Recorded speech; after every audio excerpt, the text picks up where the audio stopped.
Hello there, my friends. Start Paradigm. Hope everyone made it through the week relatively unscathed, and I hope everyone's doing well. So I'm going to do a quick review of my Gen 4 Eco Saber from Saberforge. This is the Ranger. It's the weathered version.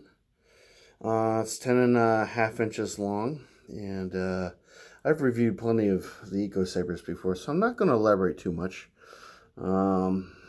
This one is equipped with a red LED, and the Gen 4 Eco Sabers come equipped with three sound fonts: Viridium, Gunmetal, and Crimson, and not in that order.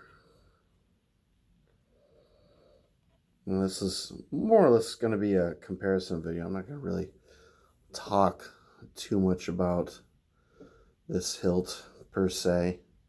I'm just kind of showing it off. I like what they did with the weathering on this. It's not your 100% your standard Saberforge weathering technique. Usually with the Saberforge weathering, you get kind of these striations. It kind of looks like the bark of a tree or something to that effect. They kind of left the end of the emitter more or less black, which I kind of like. It kind of gives it that sort of like a burned look to it, and I really like that. They did weather off the edges pretty consistently throughout the hilt, so that's pretty nice too. And it has pretty much the same feel as the Gen 3 version of the Ranger, which I have right here, and I'm going to show you just a moment so you can see the differences between the Gen 3s and the Gen 4s. You still have your backlit switch, you still have your recharge port, little screws that hold everything together. You get the blade retention screw, you got your LED retention screw, and I think this screw down here holds the chassis in place. For this version, for the Gen 4s, if you can see it, they added a pommel insert to protect the speaker. Gone are the speakers of old, or rather the screen, the little screen, the mesh that they put in there, that's gone for something a little bit higher quality. So yeah, I'm kind of back on board with the Gen 4 Sabers. I imagine they're probably going to come out with the Gen 5 soon. My progenitor just recently passed away, so I'm hoping to replace that with a Gen 4 version or whatever Saberforge comes out with next, and I'll probably grab a few more of them. They've been proving to be a lot more consistently reliable than the Gen 3s. So yeah, it's a you know it's an Eco Saber. They're all about the same length. As I said, it's about 10.5 inches long. So sufficient for holding it single-handed. You can manage to do it two-handed if you're really close in your grip. But mostly it's meant to be, one-handed, kind of almost a shoto, kind of an apprentice size hilt at that. Fairly lightweight, solidly built. The electronics seem to be a bit more reliable than they were in previous versions. One of the things I wish that they would add is some kind of flashing to the backlit switch that would indicate when it's charging, when it's completed, or maybe a voice prompt of some sort. As it stands, I'm assuming they put the proper resistors or whatever the electronics are that keep it from overcharging and possibly damaging the saber. I'm not too certain, but something a little bit more not tactile, but a little bit more, offering a little bit more feedback as to the state of the saber would kind of be nice. And I'm thinking that what would also be nice is on future generations of the Saberforge Eco Sabers, if they were to add customization abilities. Not that you would get your saber and be able to take out an SD card and put in your own fonts, but at the point when you order the saber, if you could order a package, kind of like what you do with the Champion Edition. Something to that effect, within reason would be kind of nice, rather than everyone just getting the same 3 fonts. Maybe you'd have 2 different packages of 2 fonts or 3 fonts, or 3 different packages of 2 fonts or 3 fonts, or something to that effect where you can customize your Saber just a little bit more. I don't know how feasible that would be, but it's just something that I would kind of like to see. Anyway, so there's the Gen 4. And here is the Gen 3. And let me see if I can make this work.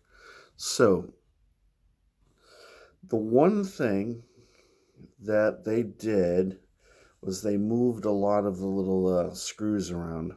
The blade retention screw on the Gen 3 is on the top of the emitter, whereas on the Gen 4 it is on the bottom. This, I'm assuming, is the LED retention screw, which is kind of a garish looking screw, but they replaced it with a more of a standard, blade retention, or a LED retention screw here that looks a little less obtrusive. So that's a nice touch, and that frees up the little groove sections right here to be a little bit more aesthetically pleasing and work as a nice choke point. Whereas on here, you've got the screw right in the middle of the choke point, and so that could be kind of a hindrance.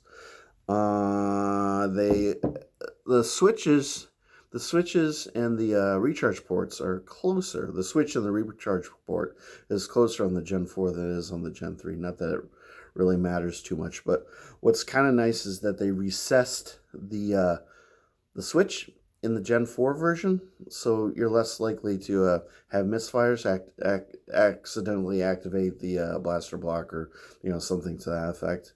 And they also recessed the recharge port, which kind of adds a little bit of protection when you have it plugged in.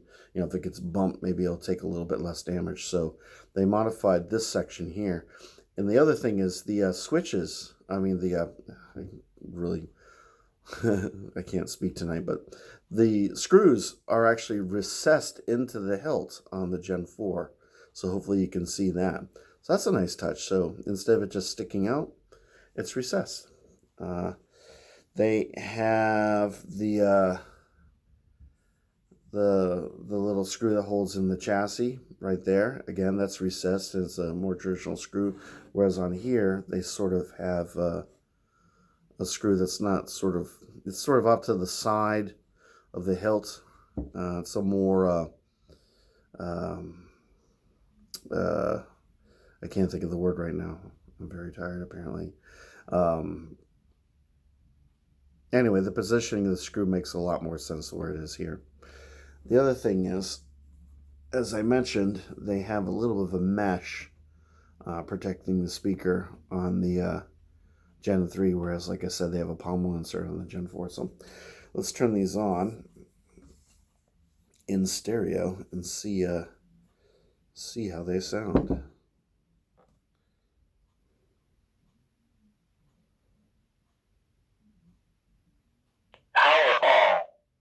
So the same power on, backlit switch. This one is the light blue, and this one is the red LED.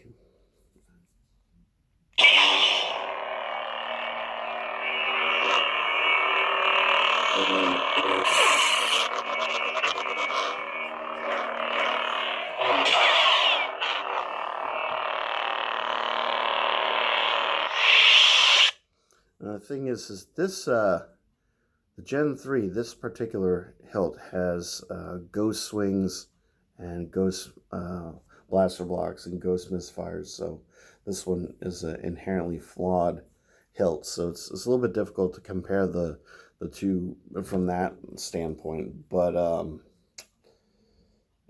not really going to get into the sound too much. I just want to let you guys see the general differences here.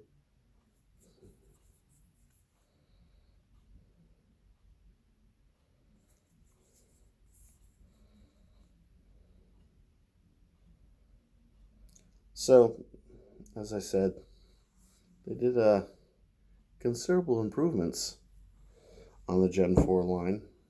They just sort of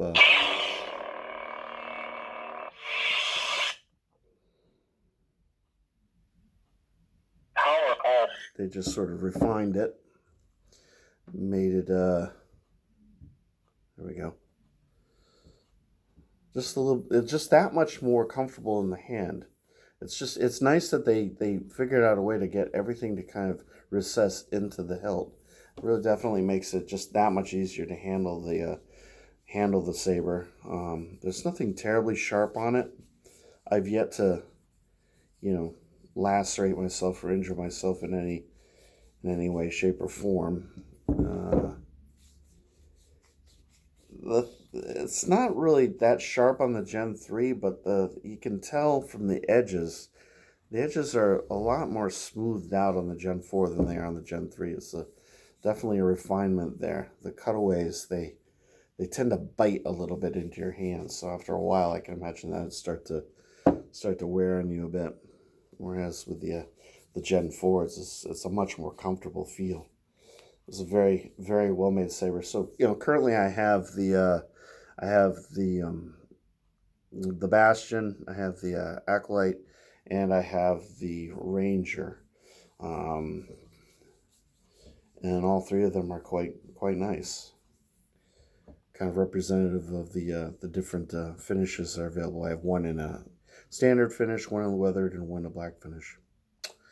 Anyway, so yeah, what do I think? Yeah, I think the Gen 4s were a marked improvement over the Gen 3s and infinitely better than all the previous versions. I'm really excited to see what Saberforge does for the Gen 4s.